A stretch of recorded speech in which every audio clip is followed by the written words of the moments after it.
Things I Never Told My Doctor, Part 4 by John P. Gallagher. Chapter 7. The next school semester was back in Chicago. We moved to Chicago on Belmont Avenue since Dad could get work and would not have to commute. When we lived in Streamwood, he commuted and was not thrilled with that. I made a deal with Mom. Since she could get a good paying job, I would take care of the house for $50 a month. That included walking the dogs or picking up after them. I also did the dishes and sometimes made dinner. I was going to Lakeview High School and was still an aspirin addict. I was trying to get away from the pot. I was trying to get away from the friends who smoked pot. Eventually, I dropped out of school and got my GED. Before dropping out, I did complete the exam on the United States Constitution. In fact, I was the first one done. I was able to finance two-tone creations relatively cheaply by advertising the tabloids for rings, gold and silver, with a 300% discount, which at first I meant would be 30% off. I realized what I meant was 4 rings for the price of one. There was a manufacturer's guarantee that I was going to pass on to the consumer. The jewelry was guaranteed for life. I received about 50 orders for the ring catalog. The cost to me for the ring catalogs was 3 catalogs for $1.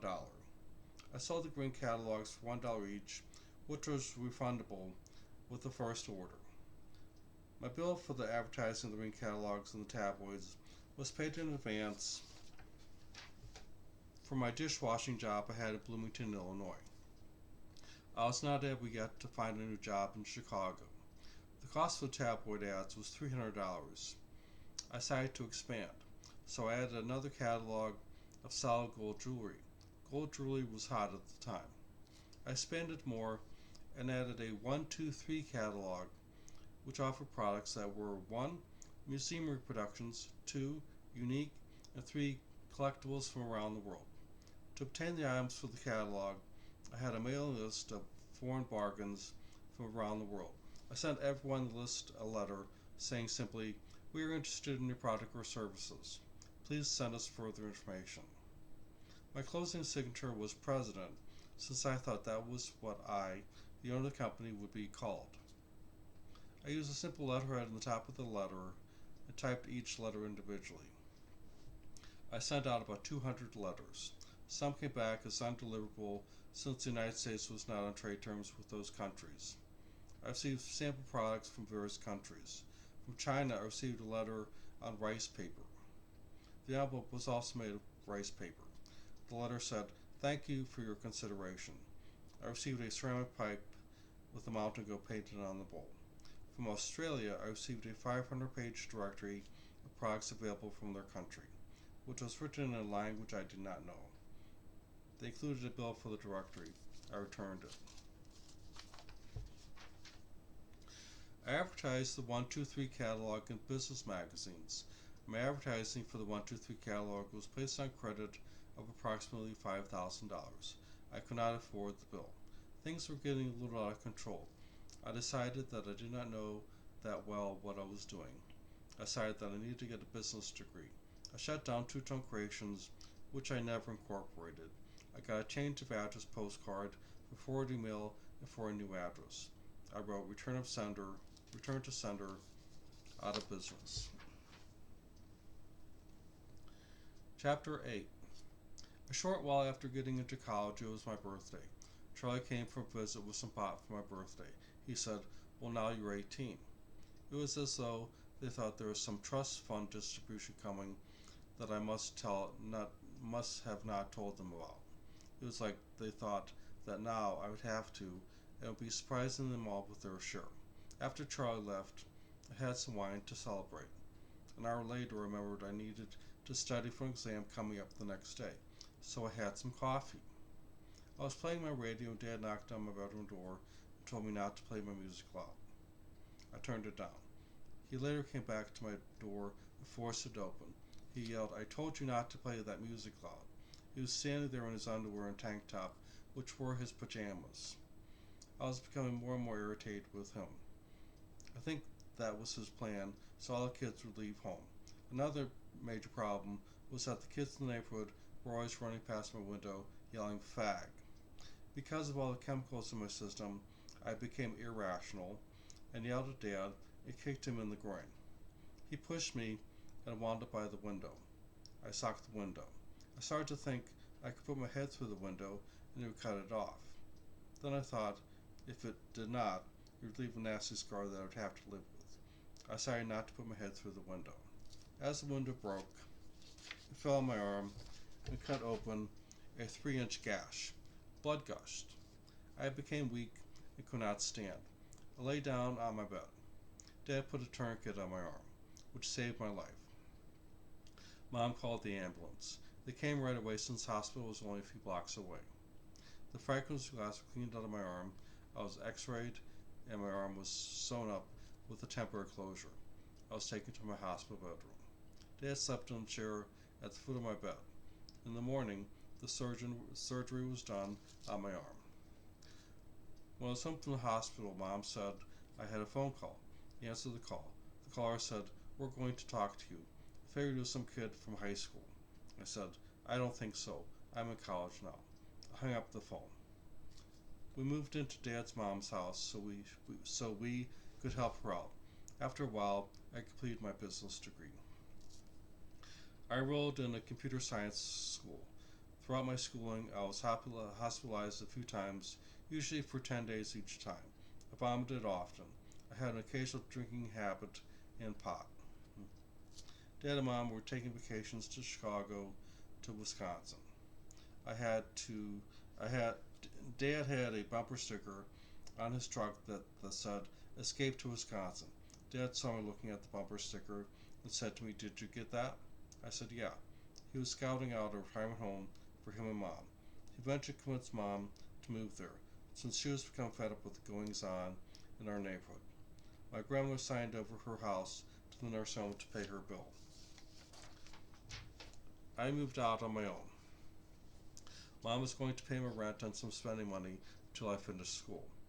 On my 24th birthday, my sister's boyfriend, Reed, rang my doorbell and said it was my birthday. He said we were going to go over to see our English professor, Miss Stewart. When we went over to her apartment, she gave me a large unopened bottle of whiskey. The bottle was my birthday present. I went outside to smoke, and the guy across the courtyard was grilling a steak. He invited me to come over since he heard it was my birthday. Reed came outside to get me and was surprised. He said, "We always have to keep our eye on you." I drank whiskey all day and lost track of time. Miss Stewart and her son and I went to a concert, but I have no clue as to what group was playing. Afterwards, we took the bus home. I do not remember getting off the bus. Then I went to my parents' house with Marianne and Reed. I was in the back seat of his car, but I do not remember leaving my parents. Then I was in the back seat of Reed's car again, and we were on the way to Charlie's house in Streamwood. The rest is a blur. Then I took the train back to my apartment and eventually went back to school. Chapter 9. I finished my computer science degree.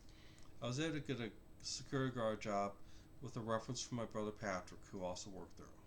Then about 7 months later, Patrick was found in a coma at work. I always felt badly about it, as though maybe there was something I could have done. Patrick and I were getting along well, talking after years of sibling rivalry. It started before I was in kindergarten. When I was doing my rounds at work the night after Patrick died, I was walking through a large dark warehouse. I imagined moaning and dragging of chains. That was how I thought Patrick must have felt about our relationship. He always hung around with Charlie, so I'm not sure why I would imagine that. I shared a bedroom with him at the Velmet Avenue apartment. We had difficulty getting along. I do not think that there was anything I could do about it. We spent a lot of time arguing or simply avoiding each other. Charlie stayed in Streamwood while my family moved to Bloomington. I saw little of him. I occasionally took the train out to his house for a few days during school break. He visited when he was having relationship problems with his girlfriend.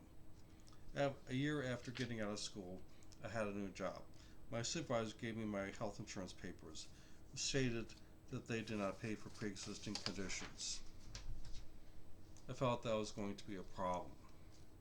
I was aware that sometimes I was not doing well and had to go in the hospital for 10 days. They were uptight about me taking time off. I had been drinking a bottle of wine in one sitting at home because I felt I earned it. I was having difficulty working. After 2 months, I decided I needed to quit.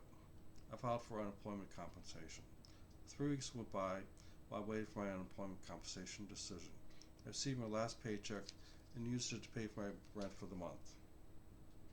I went to the welfare office to apply, and the clerk stamped my file closed and told me it was a case for Social Security.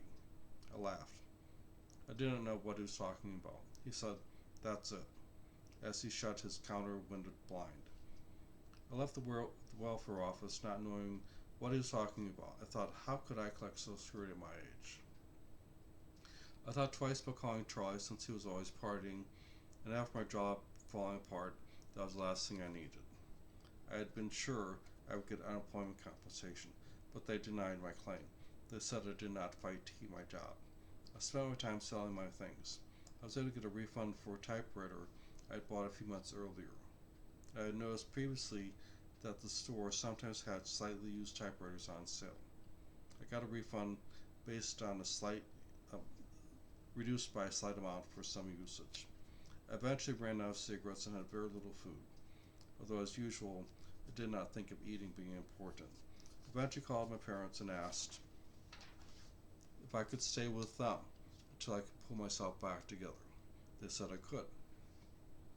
They agreed that Chicago was not such a good place for me to be myself in my condition. A few days later, they showed up as I was going through a nicotine withdrawal. My mom gave me a pack of cigarettes. I smoked a cigarette very quickly. They told me to bring my clothes and leave the rest. They had to bring my mom's car, which is smaller than Dad's pickup truck.